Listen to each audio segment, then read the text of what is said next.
காணொலி காட்சியில் பார்த்தேன். ஒரு சப் இன்ஸ்பெக்டரா ஒரு சப் இன்ஸ்பெக்டரை 2 பேர் மூக்கு மேலேயே குத்துறான். ஆனா அதையே தொலைக்காட்சியில் காட்டுறாங்க. வெக்கம் இல்ல இந்த முதலமைச்சருக்கு.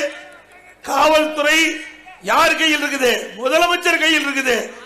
ஒரு சப் இன்ஸ்பெக்டரை 2 நபர்கள் மூக்கு மேல குத்திக்கிட்ட காட்சி தொலைக்காட்சியில பார்த்தோம். கேவலமான ஆட்சி. சட்டம் ஒழுங்கு சந்தி சிரிக்குது. சட்டம் அடியோர் சீர்கெட்டது தமிழகத்தில்.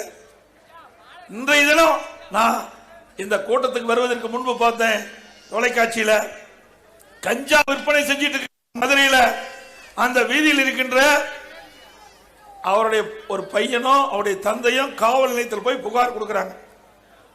உடனே அந்த கஞ்சா விற்பனை செய்த நபர்கள் அவன் வீட்டை நோக்கி வந்து அருவாள்ல வெற்ற காட்சி பார்க்கிறோம். எவ்வளவு கேவலமா நடக்குது இந்த ஆட்சி.